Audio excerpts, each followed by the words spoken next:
Ya, pemirsa kembali lagi bersama kami di Hal Indonesia. Kita masih membahas tentang transaksi digital yang menjadi pilihan mudah masyarakat bertransaksi di masa pandemi seperti sekarang ini. Masih bersama juga dengan Pak Firman Kurniawan selaku pengamat budaya dan komunikasi digital UI. Pak Firman masih bersama kami? Ya, Baik, tadi terputus jeda Pak. Ini kalau dilihat potensinya sendiri untuk pelaku UMKM seberapa besar? Apakah justru masih didominasi oleh pelaku usaha besar, Pak?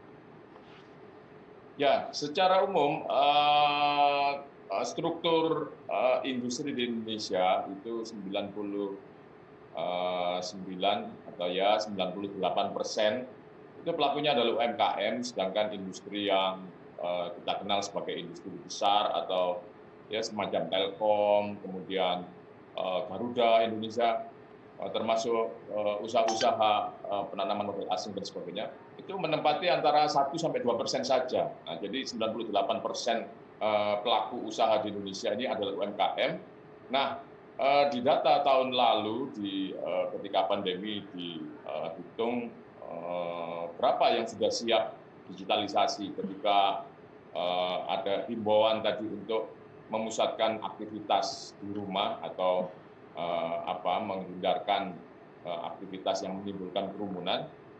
Sekitar baru 13% dari UMKM yang saya sebutkan tadi yang sudah siap terdigitalisasi. Tentu saja di tahun ini angkanya semakin meningkat, tapi masih banyak UMKM yang belum terjangkau oleh digitalisasi. Berbagai macam problem, bukan hanya soal problem teknologi yang menyebabkan UMKM belum terdigitalisasi, tapi intinya adalah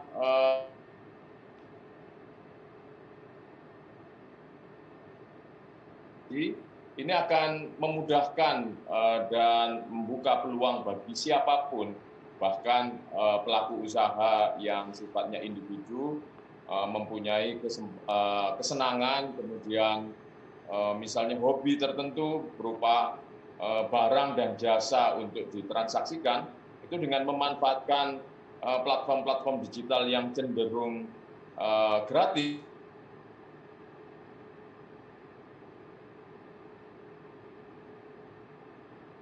UMKM ini sangat terbantu dengan adanya perangkat-perangkat digital.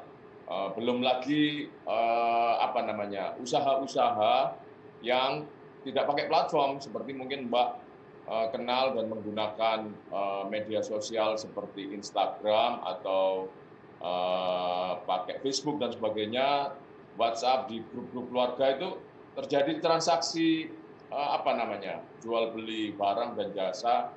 Seseorang yang mampu membuat masakan tertentu, kemudian diapresiasi oleh kerabatnya dan sebagainya, kemudian itu menumbuhkan keinginan untuk usaha. Wah, lumayan juga ini ya kalau saya jual dalam jumlah yang lebih banyak, maka saya akan memperoleh keuntungan seperti itu. Nah, termasuk juga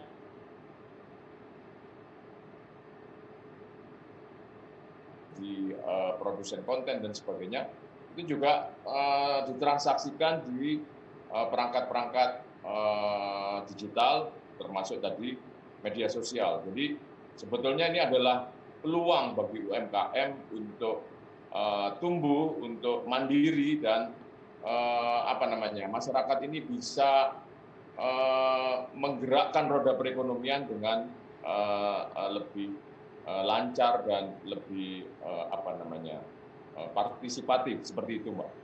Baik, di awal-awal transaksi digital ini keamanan menjadi sorotan. Setelah lama berjalan, pemerintah juga memberikan fasilitas banyak sekali, mulai dari cek rekening, cek nomor telepon para pelaku usaha sendiri. Sejauh ini menurut Bapak, keamanan transaksi digital sudah sejauh mana berkembang? Ya, masih sangat perlu banyak perbaikan. Jadi trik-trik yang mengandalkan kecanggihan digital itu sendiri maupun yang di luar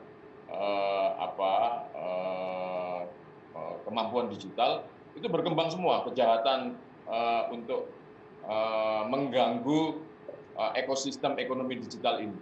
Nah, yang canggih misalnya kemampuan orang untuk masuk lewat program yang menembus keamanan aplikasi digital, dan itu hanya bisa diselesaikan dengan perangkat misalnya anti hackers atau perangkat anti virus tertentu, tapi juga yang berbasis pada kelalaian para pengguna perangkat digital itu juga muncul. Jadi misalnya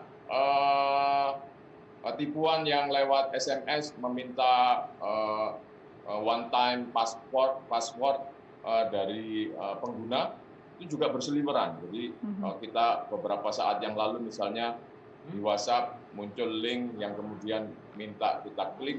Kalau itu diklik beneran semua data kita akan kesedot. Nah, dari situ sebetulnya persoalan keamanan ini masih sangat harus diperhatikan oleh para pengguna aplikasi belanja online.